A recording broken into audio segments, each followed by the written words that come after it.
reach for the stars, 'cause we're aiming high.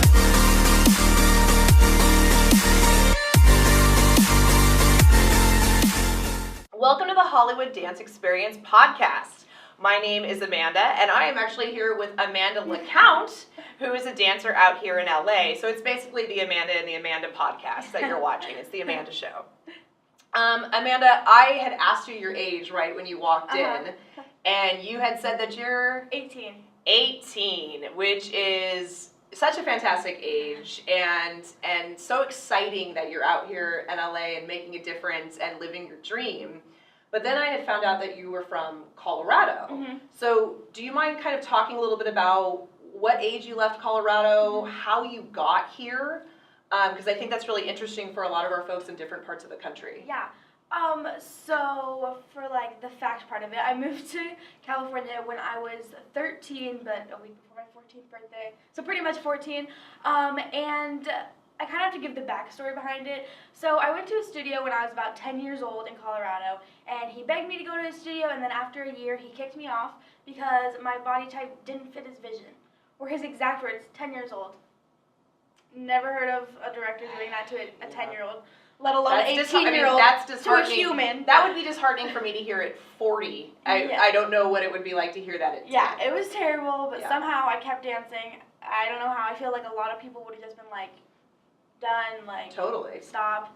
But I kept going. I went to, obviously a different studio, and every teacher I talked to pretty much of mine said, no, don't move to LA, like, you will not make it. And I was like, wow, you guys do not support me at all. But I think they were trying to somehow help, or like they were just trying to like make sure that I like won't get my feelings hurt. It came from a good place. Yeah, for most people it was trying to look out for me. But yeah, they did not support me at all. They didn't really believe in me that much, which was kind of disheartening. But my mom and we talked about it a lot, and after about a month of talking about it, we were out here. Like, we just dropped everything. I mean, I have 6 siblings. Wow. But, yeah, big family. But they're all older than me, so they were either in college or already, like, out of college living their adult life.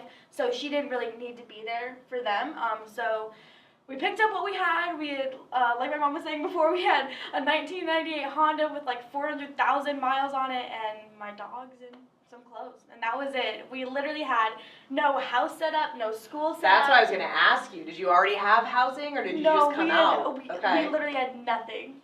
So I think for like the first like month or so, we were in a hotel, and then a friend of mine, she actually was really nice, and she got us like a house that we just rented from her. Okay. Which was super sweet because we had nothing like set up. And then my school that I ended up going to for all 4 years, Champs Charter High School. They were super great letting me in because I came halfway through freshman year. Okay. And so it was kind of a weird, like, transition. But they let me in second semester, and they were great all 4 years. They never had a problem with me missing school, which is a huge issue because most professional dancers, they decide to do homeschooling, so they can dance more, and it doesn't really matter if, like, you miss a day because you're homeschooled. But my mom and myself, too. We wanted like the normal high school experience. Sure, I totally get that. And it taught me like time management, like not procrastinating so much, because I would right after school go to dance or rehearsal or whatever, and then I get home at like 11 and have to do my homework. I don't really have time to procrastinate at all. But I'm really glad I went to normal school, I guess. Where was that high school? Yeah, it was in Van Nuys, like Sherman Oaks area. Yeah.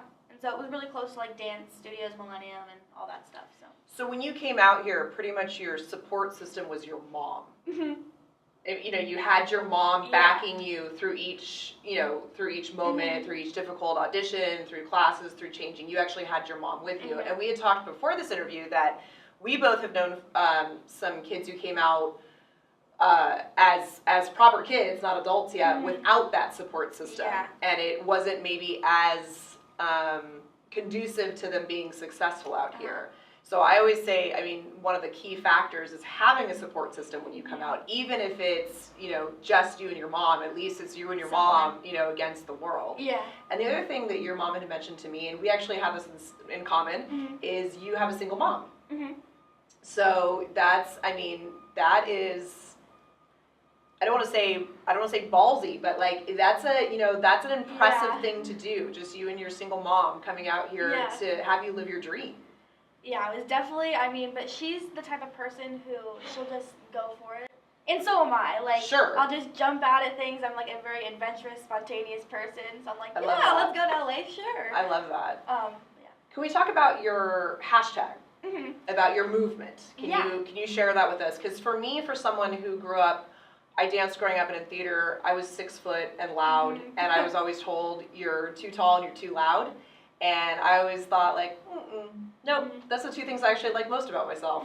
So can you talk about the movement you've sort of created since you've been out here? Yeah, so I have a hashtag that I invented about 2 years ago, I want to say. Yeah, and it's called #BreakingTheStereotype. And it's pretty self-explanatory. But to try to explain it, I just wanted to come up with a hashtag that kind of summarizes what I'm all about and what I want to like achieve in my career, which is to break the stereotypes of what like society and the dance industry and the entertainment industry in general like puts onto people.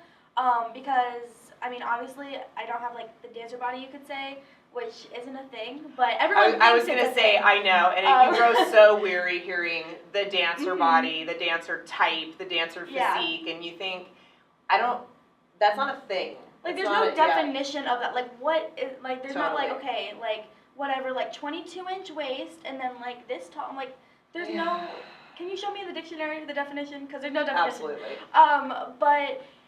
I created it because, my whole life I've had people tell me that I'm too big to dance, I'm not skinny enough, I don't have the right body type to be successful, and I didn't really care. I moved out here anyway, even though people told me not to, and that I'll never make it, and all this different stuff.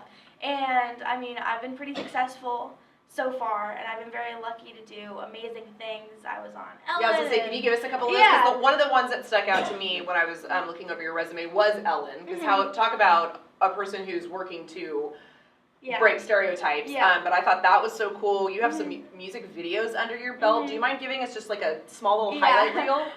So Ellen I did with Keala Settle from The Greatest Showman. She's amazing.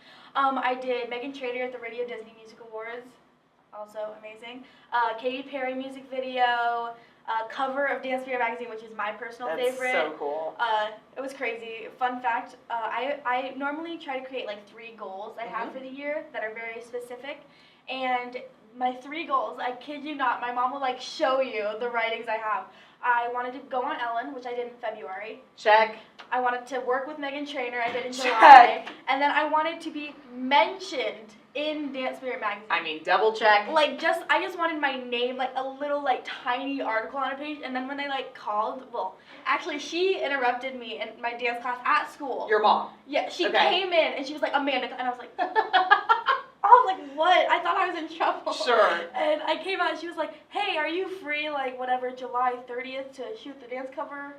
And I was like, what? That's amazing. I freaked out. I, like, fell on the floor, and I was like, oh, my God. Because, like, when I was growing up, like, my dance studio obviously had all the subscriptions to the dance magazines, and I would be, like, so into them. I'd be like, oh, my God, this girl's so cool, like, blah, blah, blah. Yeah. And so then to, like, come here, like, work really hard and put in the hours and then have them, like, contact me to be on the cover, it was like, full circle. It was a really cool thing. But now as a woman, and as us sitting here as women in very different decades of our life, what I love about this is that I still teach young women, and we talk all the time about their goals that they're setting, their intelligence, their ability to make a mark on this world, their ability to give back and help. And I think you're really ticking all those boxes for our younger generation. Everyone's giving a lot of heat to your generation for being only about Insta famous and all that kind of stuff. And I think what you're really showing, and probably now with your cover, there is a 10-year-old girl who has been told their body is not dancer type, who is saying, no, I am, this is here. So without becoming one, you have really maneuvered yourself into being a role model, which I think is really special and cool. Do you feel that at all? Do you feel the role model status come in? I do feel it, but I don't feel like I don't want to say I'm not, like, special, but I'm, like, why me? I'm like, I don't know, it's just a weird thing because you don't feel, like, obviously I'm not, like, famous, but in, like, the dance world, I'm trying to say this, like, without being, like, everyone knows who I am. No, I don't think that's a negative thing at all. Being famous is not a bad thing. It's a great thing. It's what you do with your fame that really shows the kind of person you are. Yeah, but as far as being a role model, I do feel it, but I don't feel like my life is really that different. Okay. Like, I don't act differently, like, I Sure. don't, because I know some... But that's what makes you a role model. Yeah, a lot just of to be clear, kid because dancers, you're doing the right things. Yeah. A lot of kid dancers I know just get followers and immediately just, like, ego up to here. Right. And I'm like... But I think that's what what's setting you apart from the pack is that humbleness and spirit, this incredible spirit you have, and the love of dance that you have, of the actual art form. Yeah.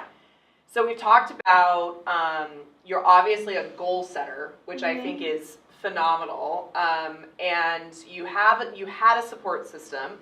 Can you give our viewers maybe the top 3 things that they would need or that you would, give advice to moving out here to LA? What would you just, top 3? Well, number 1, I would say have some sort of, like, support, even if it's not a family member, if you just have, like, a good friend that you know that's here too, that you can, like, talk to auditions about or whatever classes about or, oh, this job or whatever. Just someone that you can talk to and, like, they'll understand. Because not all people get the dance world. Totally. And they're like, I don't know, just a lot of people don't get it. And well, so even to decompress after an audition. To speak to somebody after an audition and say, this is what happened, this is how I felt, it's a lot putting yourself out there. Yeah, so I would say someone who can support you. And then number 2, I would say make sure you're ready for, like, not disappointment, but, like, failure, kind of. You have to be ready to, like, be told that you're, like, not good, but you have to have, like, a strong enough, like, a thick enough skin to know that, like, that's just one person's opinion and that there's literally, like, 7 billion other people in the world that, like, might love you. Yes. So it's, like, don't take it so, like, personally. It's not that serious. Because I know, like, when I first moved out here, like, every time I got told no and auditioned, I would, like, be, like, bawling my eyes out. And I would just crying, and like, I'd be like, Mom, I'm terrible, like, why am I here? And she's like, Amanda, like, calm down, like, one audition, you're fine, like, we just moved here, because I'm, like, I really thought that I was going to move here and be like, boom, yeah, I'm in. Like, no, that's not how it works. I had to audition for, like, 6 months without getting my first job. Yeah, my first, like, big, real job. Yeah. But yeah, so you can't just come out here and expect to, like, be amazing, because I also feel that a lot of people from other cities, like, they might be the top person in their city. Come to LA, everyone is the top person from their city. So it's like the World Olympics of dance in LA. Yes. So, yeah, I don't know if those are 3, but those are, like, some. No, I think those are very key things, because I think, and if I could just pick one out that I think is just so important, it is that you have to have the core and self-belief in yourself, because the rejection does pile up, and it does get difficult, and they will say very, very personal things about your body and the way you look and why you're not right for them. Don't even get me started on typecasting. Yes. That's the worst. And that's part of your breaking the stereotypes, too. Of there's a lot of different avenues that artists can fill, and we need to get away from that. There's only one certain person that's good for each type. But I think that's one of the hardest things, is to stand by yourself and say, no, I believe in this, I'm talented, I like myself, I'm going to be myself, and I'm going to keep going, because auditioning is very difficult. Yeah, definitely. And like you said, 6 months of auditioning without a job. Yeah, and a lot of people go way longer than that. I've met people who went, like, 2 years without getting their first job. So I was actually lucky to get a job that soon. And some people, I mean, I've met people that, like, were out here for, like, a year, so they didn't get anything, so they moved back home. Or, just because, I mean, honestly, it's a tough game. Like, you have to, like, fight to live in LA. Because if you're a dancer, especially, like, you never know when jobs are coming, when you're going to get a job, like, all this different stuff. So, like, when you're at auditions, everyone there is, like, literally auditioning for their rent, for their food. I'm so glad you said that. It's like, LA is expensive. Yes, very. I'm so glad you said that. So They it's are not auditioning just for like, I'm groceries. auditioning, if I don't get it, Yeah. it's like fine. Like, a lot of people, it's literally how they live. So they will do whatever it takes to make sure they get that audition. Just a side note. But. So you came out here, and did you already have headshots and your resume set up, or did you do that all once you got to LA? Yeah, I had some headshots that were pretty cringy. I had We've all to had admit, those. but I had some, and I had a resume. It was totally in the wrong format though. Like when I went, once I got a dance agent, I signed with Block about a month after I moved to LA. And when I showed them my resume, they were like, no. Like, I think I literally had a dance recital on there.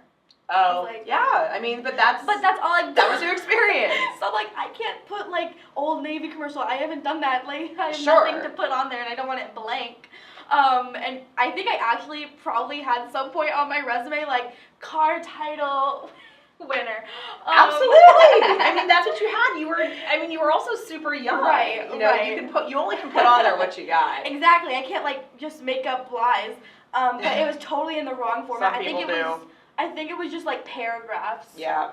And for resumes, most of the time it's supposed to be, like the title of the TV show or, like, commercial or whatever, and then, like, the role you played, and then who, like, produced it or directed, sure. choreographed it, things like that. Nope. Mine was just, like, 2008, or not 2018, like, 2008 recital. Yeah. And that was it. Well, and I'm glad you said that, because I know one of the things that Hollywood Dance Experience is currently doing, is they're giving tips on how to make that resume, tips on how that headshot should be, so that you don't spend your money on something that doesn't work in the industry. You want to be very careful that you're spending your money in the right place, and you've got the right headshots. And well, I think just from meeting you in this brief amount of time, the thing I like about you the most is that you're very authentically you. I could tell that if I transported us right back into Colorado, this would be the same human being I was talking to. And I think that is probably what's making you stand out so much, and what is making people respond to you, because we respond to that genuine connection. So I thank you as a teacher, as a woman, as a performer, for setting these standards and for working on breaking down these stereotypes that are, you know, in the system. You're a dancer. Period, end of story, right? I'm here to audition. Could you give us any social media platforms just so anyone can follow you as well? Yeah, my Instagram is Amanda LaCount. My YouTube is Amanda LaCount as well. And I also have a new website that I made. Cool. AmandaLaCount.com. So everything is pretty much Amanda LaCount. I mean, I'm gonna follow you immediately after this. So I can't thank you enough for coming down here and sharing this. I know it's a personal story, and it doesn't, you know, to share that you came down here with a car and some suitcases and your mom, you know, that's a very personal journey that you've been on. And I'm very impressed with your success, and I can tell you've earned every single moment that you've had of that. So thank you so much for coming down to talk to us, and I know all the viewers appreciate this, because this is a huge learning opportunity for them. And actually, you're a part of the very first Hollywood Dance Experience podcast, so that's pretty exciting, right? As am I, so I'm pretty thrilled. I'm pretty thrilled to be sitting here with you. So again, I can't thank you enough. We can't thank you enough, and I look forward to seeing everything you're doing next. Thank you. Thanks, Amanda. It's the Amanda and Amanda Show. Hollywood Dance Experience. Come follow us.